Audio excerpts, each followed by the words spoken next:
দর্শক, দেশের প্রয়োজনে ঐক্যবদ্ধ থাকার আহ্বানে প্রধান উপদেষ্টার সঙ্গে বৈঠক করেছেন বিএনপি। এই বিষয়ে ব্রিফ করছেন বিএনপি। আমরা এখন সরাসরি চলে যাচ্ছি সেখানে। উপদেষ্টা সাহেব আজকে রাজনৈতিক দলের সাথে আলোচনা করেছেন। রাজনৈতিক দলের নেতৃবৃন্দ এবং আমরা বিএনপির 5 জন এখানে উপস্থিত ছিলাম।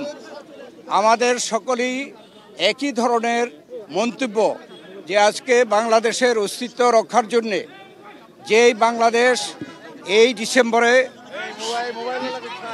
আমরা বিজয় লাভ করেছি, লাখো শহীদের রক্তের বিনিময়ে স্বাধীনতার সার্বভৌমত্বের জন্যে, গণতন্ত্রের জন্যে, অর্থনৈতিক মুক্তির জন্যে এবং দেশের শান্তি শৃঙ্খলার জন্য আজকের এই বিজয় দিনে, বিজয় মাসে আমাদের সকলের প্রত্যয় যে বাংলাদেশে বর্তমানে যে সরকার রয়েছে, এই সরকার অন্তর্বর্তীকালীন সরকার, এই সরকার এদেশে যে ছাত্র জনতার গণ অভ্যুত্থানের মাধ্যমে প্রতিষ্ঠিত হয়েছে, তাদের দায়িত্ব যে এ দেশে স্বাধীনতার সার্বভৌমত্ব রক্ষা করা, গণতন্ত্র প্রতিষ্ঠা করা এবং আমাদের দেশের বিরুদ্ধে যে গত পতিত সরকার আজকে বিদেশে গিয়ে ষড়যন্ত্র করছে এবং বিদেশে যে সকল দেশ সেই পতিত সরকারের, ফ্যাসিস্ট সরকারের সহযোগিতা করছে, তাদের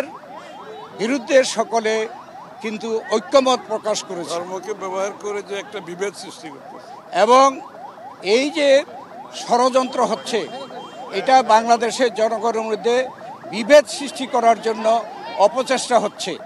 অতএব আমরা সরকারের সাথে ঐক্যমত প্রকাশ করেছি যে আমরা সকলে জনগণ যেমনিভাবে জুলাই আগস্টে ছাত্র জনতার গণ অভ্যুত্থানের মাধ্যমে এই সরকারকে বিদায় করা হয়েছে, তাদের এবং তাদেরকে যারা সহযোগিতা করছে, যাদের ষড়যন্ত্রকে, সেইভাবেই এদেশের ছাত্র জনতা সকলে মিলে এই ষড়যন্ত্রকে আমরা সকলে মোকাবেলা করব। এই প্রত্যাশা আমরা সকলে ব্যক্ত করেছি এবং মাননীয় প্রধান উপদেষ্টা বলেছেন জাতীয় ঐক্য সৃষ্টি করার জন্যে তিনি যথাযথ পদক্ষেপ গ্রহণ করবেন। আজকে রাজনৈতিক দলগুলো যারা আমরা উপস্থিত ছিলাম, তারা সকলেই জাতীয় একটি ঐক্য প্রতিষ্ঠার জন্য আমরা একমত হয়েছি। আমরা নির্বাচন সম্পর্কেও বলেছি যে এই সরকার ওয়াদাবদ্ধ যে জনগণের অধিকারকে ফিরিয়ে দেওয়ার।